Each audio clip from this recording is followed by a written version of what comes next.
Hello everyone, PJ34 back with another How to Play Surfs Up. Today we're looking at how to play this game, Longboard, which is by 25th Century Games, and Ryan Kenichi. I feel like I've been doing nothing but Ryan Kenichi games lately. I just did two other ones. It is what it is. It's for 2 to 4 players, ages 8 and up. And what you get in it, you get this deck of surfboard cards. They have different colors and numbers, from 1 through 8, I believe it is. And there's also some in here that are wild. Yeah, there you go, 8. And these can be used as any color. And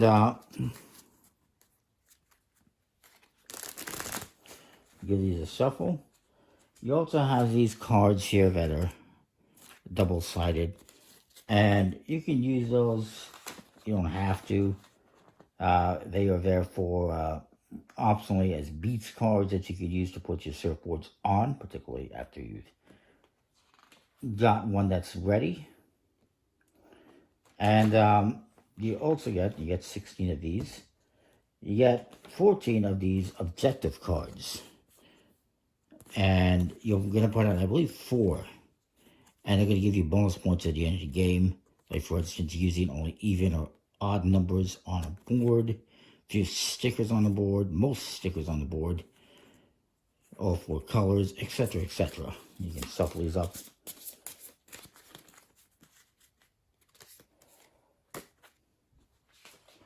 And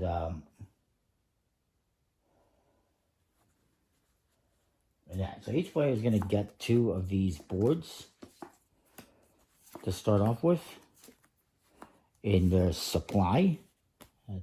Fantastic. We all get the same colors and ready to go. And we're going to, again, optionally use these. I'll put them here for now. And we're going to lay out 4 random objectives. We'll just put them here. I'll put the rest aside. Now, on your turn, there's a couple of things you can do. 3 things, basically. 1 is you can increase your supply by drawing 1 card from the top of the deck and adding it to supply. You could do the same action. You're going to do 2 actions on your turn. You could do the same one twice, so I can get another one added to my supply. Another thing you can do for a second action, if you want, or as one of your 2 actions, is you can start or extend a board. So I can take this board and start it. Next time around, I can extend it by playing this other one on here. When you're playing, you always have to go ascending value. So I cannot play a 3 on this one next, because that would be lower. I can only play the same number, 4 or higher on that board. So you can add, you can draw a card and add to supply. You can start a board and then add to it, I guess like this. The other thing you can do is you can steal. So let's say I had this here, and let's say I really wanted this card over here. It's a 3. I can steal. Well, actually, it's more of a swap is what it is. Not really a steal, it's swapping. And I get to take this, I'll give this to this player, and I take his 3. Now, unfortunately, I can't use it because I have the 4 here. But if I didn't have that 4 here, I can add it. You're immediately going to add it to a board. And then maybe later on I add this one.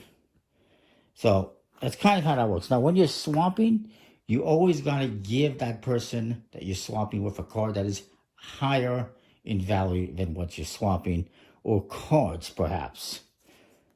Let's say, like for instance, I could use this 5 to swap with one of those cards over there if I wanted.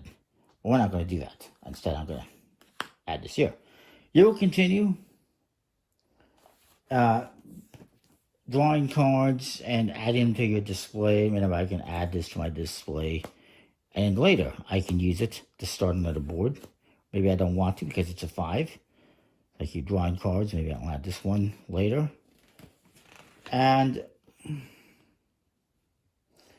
again, all cards must be of the same color when you're placing them on a board. You can use wild. You cannot start with a wild. You can only add a wild afterwards. And you have to go upward in number.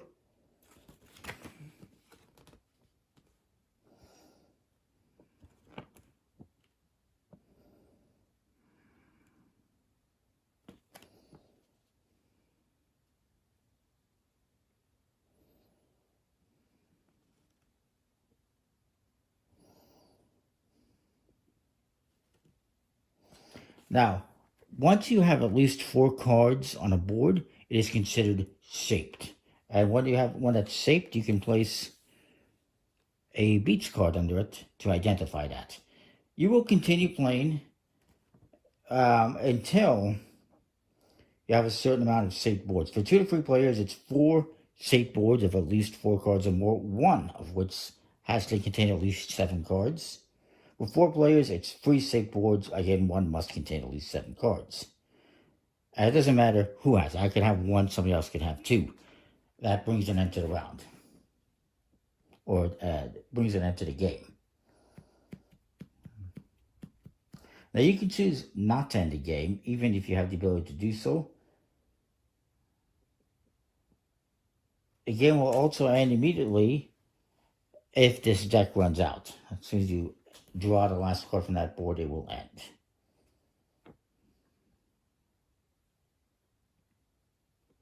Now, if you have a shape board like this that has 4 or more cards on it, you score points. Now, the points are not the number values on there. It's the stickers. So this is 2 points, 3, 4, 5, 6 points I would get for this board.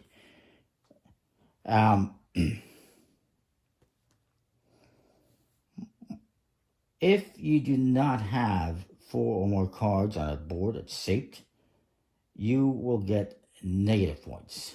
If you only have 1 card like this that I built, if it's in my supply, I think you don't score it. But if I have built this, I started building this and I only have 1 card, it's going to cost me 2 points. If I have 2 or 3 cards, I lose 1 point. So you got to be careful with that. Try not to start boards unless you're going to be able to add at least a few cards to them or you're going to lose points. Then you're also going to look at the objectives. Who has the most blue cards or blue board with the most cards? I mean, that would be me, obviously. I would get this. And, you're going to look at all these objectives. Somebody has all 4 colors, boards of identical values, etc., etc. You hand these out, add the points. Whoever has the most points wins. That's the game. It's pretty straightforward. Very nice quality components. They're pretty nice. They're not linen finished, but they're pretty nice. I got no complaints. They handle nice and everything. And yeah, it's pretty nice artwork. You get, as I mentioned, 4 colors, which are depicted on the back of the cards here. Green, orange, red, and blue. Those are the boards you get. And of course, there is the wild ones, which could be added to any. You just cannot use them to start a board. So yeah, that's the game in a nutshell. Pretty cool. Kind of weird that I'm doing this in November, but it is what it is. Comment, like, subscribe, and know what you think. We'll see you next time for more. Thanks for watching. My apologies, I realized I forgot to mention a couple of scoring things. Now, I talked about you're going to get points for the stickers that are on your boards that are shaped that have 4 more cards. You get positive points, you get negative points if you have just 1 or 2 cards on a board. But there's also some, and of course you get the points for the objective cards if you get them. There's also some bonus points, and that is whoever has the longest board gets 5 points. And whoever has the most amount of boards that are shaped also gets 5 points.